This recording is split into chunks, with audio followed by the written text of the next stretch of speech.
گزارا کیا، تو جب پتے کھا کے گزارا کیا تو کتنی مشکلات ہوگی۔ لاہور کے چھچورے لڑکوں نے، یہ جو بچے نہیں ہوتے چھچورے جو پڑھنے والے شرارتی بچے جن کو آپ کہتے ہیں، ایسے نوجوان بچوں نے دادا صاحب کو اتنا تشدد کا نشانہ بنایا کہ بے ہوش کر کے چلے گئے کہ شاید کہ آپ کا وصال ہو گیا۔ یہ وقت بھی داتا صاحب نے گزارا، لیکن جو مشن لے کر آئے تھے، جو مدینہ منورہ سے پیغام لے کر آئے تھے، داتا صاحب نے زبر سے زیر بھی اس میں فرق نہیں آنے دیا، خالص دین دیا، اور قیامت تک داتا صاحب کا فیضان جاری و ساری رہے گا۔ یہ اس کو کہتے ہیں پیری مریدی۔ کوئی یہ نہیں کہ داتا صاحب نے کوئی کوٹھیاں بنا لی ہیں، بنگلے بنا لے ہیں، ایسا ایک نظام بنا دیا کہ آج بھی لوگ جو جاتے ہیں وہ داتا صاحب کی تعریف کرتے ہیں کہ ماشاءاللہ کہ ایسا دین کا نظام بنا دیا۔ وہ جو تھا وہ فروغ انگلستانی، جس نے یہ پڑھا تھا نا کہ یہ تخت بلقیس کیسے آ گیا، تو یہ قرآن کو پڑھ کے اس نے اسلام قبول کر لیا۔ اب اسلام قبول کرنے کے بعد وہ تلاش کرے، وہ بندے تلاش کرے، وہ کون لوگ ہیں، آج کون لوگ ہیں وہ جو تخت بلقیس والی کرامت کو ثابت کرے۔ تو وہ کسی دوسرے علماء کے پاس چلا گیا، وہ جا کے جناب وہ ان کے ساتھ وہ چلا کشی پہ نکل گیا، چلتے چلتے چلتے چلتے جب لاہور سے گزر ہوا تو داتا صاحب رحمۃ اللہ علیہ وہ کہتا ہے کہ میرے دل نے ایک کشش کیا، جسی ایسے کسی جگہ کو کھینچتا ہے، تو وہ کہتا ہے کہ میں نے کہا بھی یار ادھر، وہ مولوی حضرات کہنے لگے کہ نہیں ادھر نہیں جانا۔ کیوں نہیں جانا؟ کہتے ہیں کہ ادھر سے شرک کی بو آتی، ادھر شرک ہوتا ہے۔ وہ کہتا ہے یار شرک میں حالت کفر میں گزارا میں نے، شرک ایک ایسی بیماری ہے کہ بندے کا دل نہیں کیچ ہوتا، دل اس سے نفرت کرتا ہے۔ یہاں میرا دل کرتا ہے میں جاؤں، اصرار پہ کرنے کے بعد وہ چلا گیا۔ جب چلا گیا تو جناب وہ کہتے ہیں کہ میرے اندر تو وہ تھی کہ جناب وہ تخت بلقیس کیسے آیا، مجھے وہ سمجھائے کوئی۔ کہتا ہے اس کی ملاقات ایک بزرگ کے ساتھ ہوئی۔ وہ بزرگ کون تھے؟ داتا صاحب ہی تھے۔ تو وہ ملے تو فرمانے لگے بھی چائے پینی؟ وہ انگریز کہتا ہے جو مسلمان ہوا تھا یہ تخت بلقیس کا واقعہ پڑھ کے، اور ہماری تو زندگی بیت گئی یار۔ قرآن ہمارے بچوں، یہ چھوٹے چھوٹے بچوں سے، بچیوں سے، گھروں سے، ہر ایک کو انڈیا کی فلم پوچھ لے، خدا کی قسم ساری سٹوری سنائے گا، لیکن جب اس سے نماز جنازہ سنو تو نہیں سنائے گا۔ اسی سے آپ صحیح معنوں میں کلمہ سنو تو کلمہ نہیں سنا پائے گا، اور وہ لڑے گا کس کے ساتھ؟ دین کے ساتھ۔ جناب وہ کہتے ہیں کہ وہ بزرگ نے پوچھا چائے پینی؟ میں نے کہا پینی۔ کہتا اس نے ایسے ہاتھ کیا، چائے کا کپ یا پیالی میرے ہاتھ میں تھما۔ میں ورطہ حیرت میں چلا گیا، کیونکہ وہ انگریز تھا، اس نے ریسرچ کی یہ پیالی یا کپ تو وہی ہے جو انگلستان میں جس میں چائے پیتا تھا، میں جس کپ میں یا پیالی میں چائے پیتا ہوں روزانہ، تو وہ مجھے کسی کے گھر میں ملے تو میں پہچان جاؤں گا کہ یہ تو وہ میرے علی ہے۔ وہ کہتا ہے کہ میری آنکھوں میں ورطہ حیرت میں چلا گیا، ورطہ حیرت میں چلا گیا، یہ تو وہی پیالی ہے۔ تو کہتا ہے اتنی دیر میں وہ بزرگ غائب ہو چکے تھے۔ جب وہ غائب ہو گئے وہ مولوی حضرات کہتے ہیں کہ چلے بھی چلے، انہوں نے کہا میں نے نہیں جانا، جس چیز کی میں تلاش میں تھا وہ میں نے پا لی، میں وہ تخت بلقیس والے لوگ تلاش کر رہا تھا، میں نے یہ پا لیے، یہاں سے اب میں نہیں جاؤں گا۔ تو وہاں پہ اس کا وصال ہوا، اور داتا صاحب کے قدموں میں ان کی قبر ہے۔ یہ چیز اس لیے دین تھا، یہ اولیاء کاملین تھے۔ تو میں عرض کر رہا تھا سیدنا فاروق اعظم، آپ نے جب آپ خلافت میں بیٹھے تو آپ نے پہلی میٹنگ کیا کی؟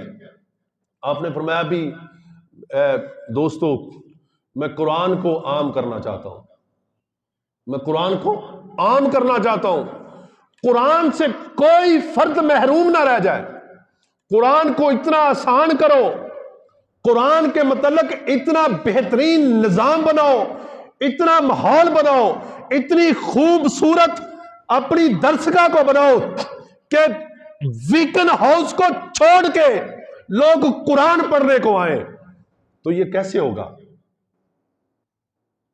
ایسے ہوگا؟ ایسے نہیں ہوگا.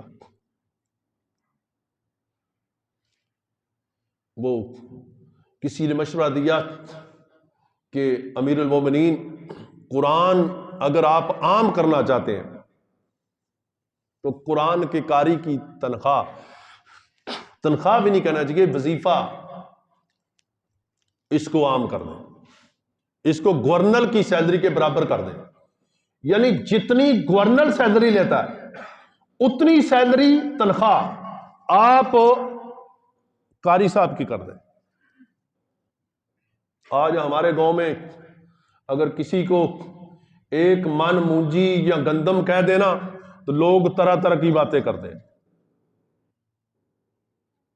اگر جو ایک من مونجی کے لیے باتیں کرے، اگر اس کے بیٹے کو قربان کرنا پڑ جائے دین کے لیے، وہ بیٹا قربان کرائے گا؟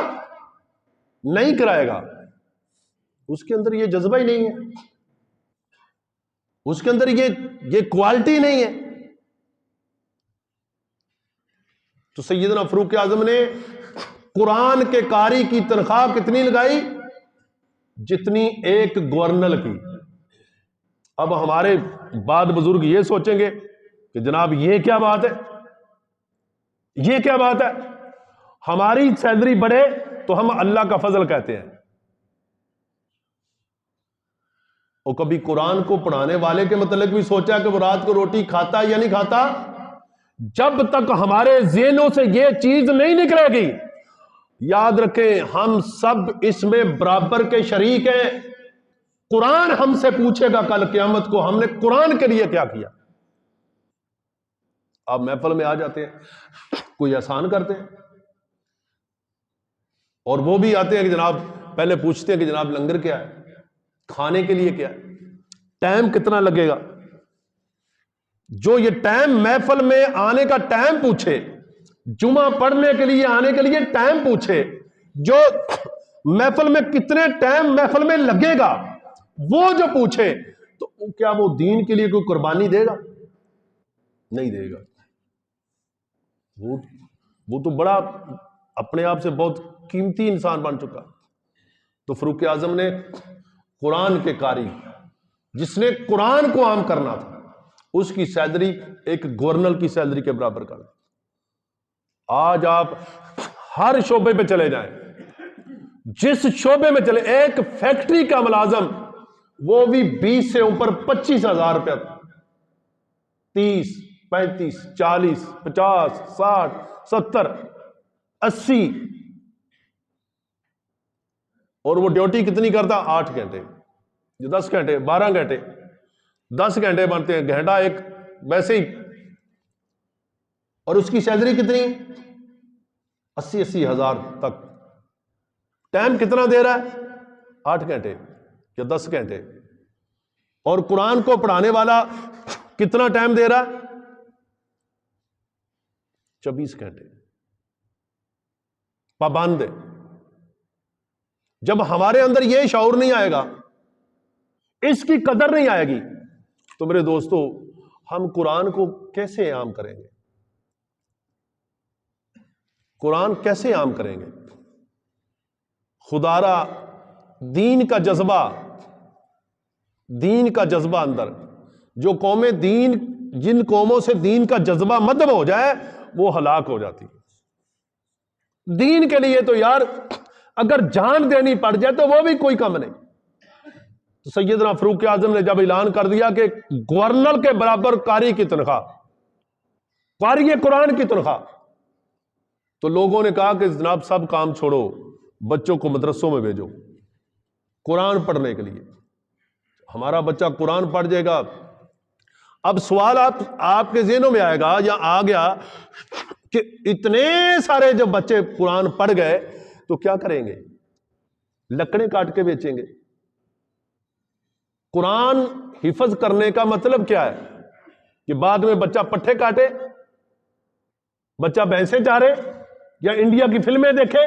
نہیں، قرآن کو سیکھنے کا، حفظ کرنے کا مطلب یہ ہے کہ وہ جو حافظ قرآن ہے وہ بھی ایک بہترین قسم کا ادارہ بنا کے بیٹھ جائے، وہاں پہ لوگوں کو تعلیم کے ساتھ آراستہ کرے، قرآن عام بن جائے، جس گلی میں آپ جائیں تو وہاں پہ قرآن کا مرکز آپ کو نظر آئے۔ ہماری کیسی سوچ ہے؟ ہم سب سے زیادہ نقص کس میں نکالتے ہیں؟ قرآن کے مطلب۔ جو بندہ نمازی ہوگا، آپ میں جو نماز پڑھتا ہے، لوگ کہتے ہیں اے بندہ نمازی ہو، لو جی اے بندے نے ویکھو دی داڑھی رکھی ہے نے، بھئی وہ بھی انسان ہے۔ تو سب سے زیادہ تنقید کا نشانہ کس کو بناتے ہیں؟ جتنا زیادہ کوئی دین کے قریب ہوگا اتنے اسے تنقید کا نشانہ بناتے ہیں۔ تو میرے دوستو، یہ دونوں طرف بات ہے۔ امام بخاری کا واقعہ ہمیں بھی میسج دیتا ہے اور قاری صاحبان کو بھی میسج دیتا ہے کہ جب دین میں مشکلات آ جائیں تو ٹینشن بھی نہیں لینی، اور ہمیں یہ میسج دیتا ہے کہ ہم قرآن کو عام کرنے کے لیے، اب اگر یار عام کیسے کریں گے؟ قرآن کیسے کریں گے؟ جب قرآن آیا تھا تو صحابہ کرام کی عمریں کتنی تھی؟ کوئی 40 سال، کوئی 50 سال، نوجوان، کوئی بزرگی میں۔ کیا صحابہ نے چھوڑ دیا تھا؟ بھی ٹھیک ہے بھی، اب میں تو اب 40 سال کا ہوں تو مجھے تو ضرورت نہیں ہے، توبہ نعوذ باللہ۔ وہ فرد کون سا انسان ہے جس کو قرآن کی ضرورت نہیں؟ اور زندگی کے اندر کون سا عمر کا حصہ ہے جس حصے کو قرآن کی ضرورت نہیں ہے؟ نبی علیہ الصلوۃ والسلام فرماتے ہیں جس سینے میں قرآن نہیں وہ اجڑی بستی کی طرح۔ ایک گھر سے آپ چلے جائیں، 1-2 ماہ چلے جائیں، کمرے کو بند کر دیں، تو جب 2 ماہ کے بعد کھولیں تو اس کے اندر جالا، تو ویرانگی، اور سب اسی طرح اس دل کا حالت ہے جس سینے کے اندر قرآن نہیں۔ تو میرے دوستو، قرآن سے محبت کرو، اور قرآن سے جب محبت کریں گے تو قرآن کے گلاب سے بھی محبت کریں گے، اور جب قرآن کے گلاب سے محبت کریں گے تو جو آپ کو قرآن کا درس دے گا آپ اس سے بھی محبت کریں گے۔ جب اس سے محبت کریں گے پھر آپ کو پتا چلے گا قرآن کیا چیز ہے۔ جب آپ کو پتا چلے گا قرآن کیا چیز ہے، آپ قرآن سیکھیں گے۔ جب قرآن سیکھیں گے، آپ وہاں پہ طالب علموں کی جگہ پہ جائیں گے تو پھر آپ کو احساس ہوگا کہ نہیں، یہاں پہ تو ماشاءاللہ پھولوں کے بوٹے لگے ہونے چاہیے، کہ کسی جگہ پہ کلیوں کا، کسی جگہ پہ گلاب کا، کسی جگہ پہ اتنا خوبصورت ماحول بن جائے کہ لوگوں کا عمران صاحب بیٹھے ہیں جس اسکول میں جاتے ہیں، ان سے پوچھیں کیسی ڈیکوریشن کرتے ہیں، اسکولوں کی کیسی ڈیکوریشن کرتے ہیں، کیسا ایک اہتمام کرتے ہیں کہ بچے آنے والے خوش ہو جائیں۔ ہمارے بچے صبح جو قرآن پڑھنے کے لیے آتے ہیں نا، خدا کی قسم ان کے کپڑوں سے نا پیشاب کی بدبو آتی ہے اکثر سے۔ کیا بس ٹھیک ہے، فارمیلٹی پوری کر دو۔ اس لیے میرے دوستو، دین کو سمجھیں، دین کے ساتھ لگاؤ کریں اور دین کی قدر کریں، دین کی قدر کریں۔ ہمارے اہل سنت میں یہی سب سے بڑا نقص ہے کہ ہم دین سے دور ہیں، قرآن سے دور ہیں، حدیث سے دور ہیں۔ کیوں؟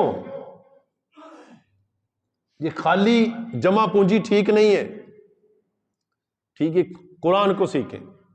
ہم جتنے اب مسجد میں 200 بندہ، 300 بندہ، جتنے بھی ہیں بیٹھے ہیں، ٹھیک ہے، اب کم تعداد میں ایسے دوست ہوں گے جن کو نماز پڑھیں گے تو سورہ فاتحہ کا بما ترجمہ یا تفسیر اس کی سمجھتے ہوں گے،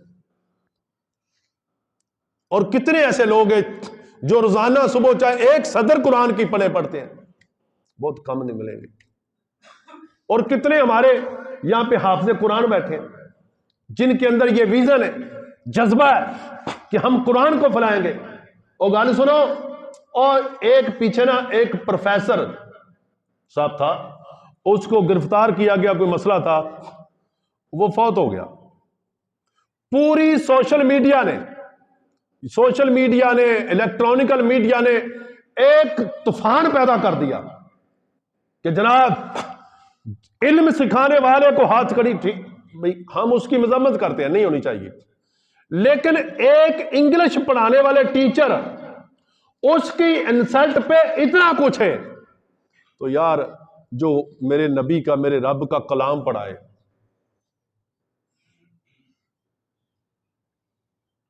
صحابہ تو تن کے کپڑے بھی, یہ یوم صدیق اکبر کا ماہ مقدس ہے, تو ابو بکر صدیق سے کیا سیکھیں گے؟ ابو بکر صدیق نے تو ہمارے لیے, ہمارے بچوں کے لیے دین کی ایسی مثال قائم کر دی کہ میسج دیا, لوگوں اگر قرآن اور نبی کے دین کو آپ کے جسم کے کپڑوں کی ضرورت پیش آ جائے تو تاج کا لباس پہن لینا, لیکن میرے نبی کے دین کے متعلق کوئی ایسی چیز نہ پیدا ہونے دینا. تو صحابہ نے تو جانیں بھی قربان کر دی. وہ بدر جانے والوں سے پوچھو, بدر جانے والوں سے پوچھو جن کو پتا تھا کہ راستے میں وہ 1500 یا 1000 یا 1200 کی تعداد میں, ہم 313 اور 8 کے 9 تلواریں ہیں, ہمارے پاس وہ اسلحہ بھی نہیں ہے, سواریاں بھی نہیں ہیں, روزے ہیں. اور صحابہ کا ان کا جذبہ یہ تھا کہ نبی کی غلامی میں مر جانا بھی سب سے زندہ رہنے سے افضل ہے, اور نبی کی معیت میں مر جانا بھی یہ بھی زندگی ہے. تو آج ہم نے اپنے ان اسلاف کی, ان اپنے اکابرین کی فکر کو مدم کرتے جا رہے ہیں. میرے دوستو, دین کے لیے اپنے اندر جذبہ پیدا کریں, قرآن کو اپنے آنے والی نسلوں کے لیے ایسا اہتمام کریں کہ ہمارے گاؤں میں کوئی گھر ایسا نہ ہو جس گھر میں قرآن کا, اول تو سب نہیں تے ناظرہ تو سب پڑھے ہوں, تو کم سے کم ایک تو قرآن کا حافظ ہو. اور خدا دیو بندیو, کل اگر کوئی خدا نہ کرے ایسا وقت آ جائے کہ لوگ, گورنمنٹیں ایسی بدتمیز گورنمنٹیں بھی آ جاتی ہیں کہ وہ مدارس پہ پابندی لگا دیں, بچوں کے قرآن پڑھنے پہ پابندی لا دیں, جس گھر میں کوئی فرد قرآن پڑھا نہیں ہوگا وہ کیسے اپنے بچوں کو قرآن پڑھائے گا؟ اور ایسی نوبت بھی آ جائے, یہ وقت آیا ہے, وقت آیا, تاریخ نے اس کو دہرایا ہے کہ اگر ایسا کوئی مسئلہ بن جائے تو آپ کو مشکل پیش نہ آئے, آپ کے گھر میں قرآن کا حافظ موجود ہو, اپنے بچوں کو تو قرآن پڑھا لیں. اس لیے میرے دوستوں, اس وقت سے فائدہ اٹھائیں, اپنے بچوں کو دین کی طرف لے کر آئیں, قرآن کی تعلیم سے آراستہ کریں, قرآن پڑھیں. اور یہ دوسری تعلیم تو دیکھیں, جو بچی جس کی جا رہی ہے, بعض سکولوں میں ڈانس کرنا سکھایا جا رہا ہے, گانا سکھایا جا رہا ہے, اتنا بےہودہ قسم کا کلچر دیا جا رہا ہے. تو کیا ایسے کلچر سے آپ اسلام کی توقع رکھیں گے؟ نہیں. اگر ایسے کلچر سے بھی آپ نے مقابلہ کرنا ہے تو قرآن و حدیث کا دامن پکڑ کے کرنا پڑے گا, ورنہ آپ ایک آگ کے سمندر میں اپنی بیٹی کو بھیج رہے ہیں. چند سالوں کے بعد وہی بیٹی آپ کی سیکولر بن جائے گی, آپ کے سامنے بےہودہ قسم کا لباس پہن کے پھرے گی, آپ کی غیرت بھی مر جائے گی. جب جوان بیٹی ہوگی آپ بڑھاپے میں چلے جائیں گے. اس لیے بچوں کو قرآن کی تعلیم سے آراستہ کریں, قرآن سکھائیں, خود بھی سیکھیں, اپنے بچوں کو اپنے اندر یہ جذبہ پیدا کریں. یار جو اپنے بچوں کو قرآن پڑھنے کے لیے نہیں نکال سکتا, وہ بچے اگر قربان کرنے پہ تو کیا کرے گا؟ اس لیے میری آپ سب سے یہی التماس ہے کہ ہم سب مل کے اب یہ ایک میسج دیں تبلیغ کے لیے, قرآن کے لیے, اپنے اندر بھی جذبہ پیدا کریں خدمات کے لیے, اور سب دوست احباب اس کے متعلق خیال کریں. یہ ایک صدقہ جاریہ ہے, بہت بڑا صدقہ جاریہ ہے. اگر ہم یہ چیز اپنی زندگی کے اندر کر جائیں گے تو دوستو ہماری بخشش ہو جائے گی.